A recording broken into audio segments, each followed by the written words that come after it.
Early in the game, kind of set the tone. DeAndre had 5 shots in the first quarter. Was that by design, or is that just kind of the way the game unfolded? No, that's what we should do. It was great. I thought we got it through movement. We went downhill a lot more tonight. The guy that went downhill didn't necessarily get the shot. Somebody else got the shot. I thought also it allowed DJ to get behind the defense a lot, because of the penetration and the ball movement. I thought every time we got stagnant, they made a run. Every time we pushed the ball up the floor, there was times where we scored right after they scored, So we did a better job of dictating the pace. Didn't necessarily like the last 5 minutes. I thought we stopped with our pace, and just because you have a lead, you can't milk a lead in the NBA. It's 24 seconds, so you're not going to go in North Carolina 4 corners. So you might as well just keep playing, and that's one thing we still have to get better at. Doc, today at shoot-around, a couple of you guys say this is really kind of a critical moment for this team, a critical game. Do you think you guys played there and responded to being down? I don't know. We won, so I would say we responded. I like our physicality tonight. And theirs too. Like, it was a physical game. We had 60 points in the paint and only 8 free throws. That's amazing when you think about it. Not that it was fouls or anything. They just allowed us to play, both teams, and that was fun. Now, I was not in the game, but it looked fun. Doc, what are the biggest challenges that an opposing player or an opposing coach faces when they have to play in Utah, especially in playoffs? Well, it's a great arena. It's one of the few basketball arenas. They're sitting right on top of you. The fans are terrific there. And the noise is not going to be for you. Having said that, I've never seen a fan block a shot or get a steal. So at the end of the day, it's going to be only 10 guys out on the floor, and you just got to keep your composure and your trust. Doc, can you talk about the way Chris played and also the fight that he showed? He was great. He was good through adversity, which I thought was really good. He got in foul trouble early.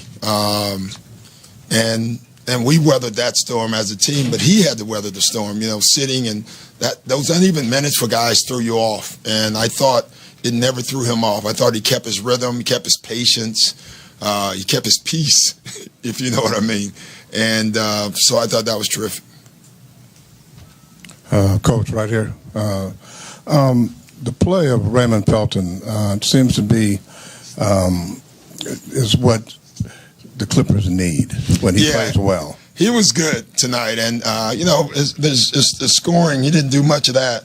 I thought what Raymond did tonight was he got into the ball, his defensive pressure. I thought Mo Raymond and Paul Pierce were huge for us tonight. Paul was huge for us. He came in both stretches, made baskets, got some stops, and so I thought those 3 guys in particular, they just came in and played, and then Jamal had a nice stretch as well. So that was huge. Yeah, Doc, from the offensive rebounds to the defense inside, there seemed to be a real sense of urgency. I know you say that it's there every night, but it seemed to be a special sense tonight. I think you're right. Listen, we should do it every night. Obviously, we came with the right amount of urgency tonight, and that's what we have to. That's the only way we're going to win this series. They're long, they're big, they're strong, they're great defensively. The game is going to get mucked up at times, and it's going to come down in a lot of times is who's the most physical and who gets the 50-50 balls. Could you tell us about Luc Mbamute's he's just game? I mean, you look at Luc, and he's a plus 15. That's what I look at with Luc. And, we tried to match his minutes with Gordon. I think Gordon had 1 extra minute more than Luc. Other than that, we tried to match his minutes together. And Luc was terrific. He just does so many things. Even offensively, he's starting to cut now. He's a wonderful player and really a great guy to have on your team. Doc, you guys didn't shoot great tonight from the outside, but you still managed to win because you did so well inside. How important is that going to be for you going to Utah to continue to really force the offense? Well, it would help to make some shots. Some threes. Being 6 for 20 is not great. But then we shoot 52%, and we shot 52% because everything was in the paint. So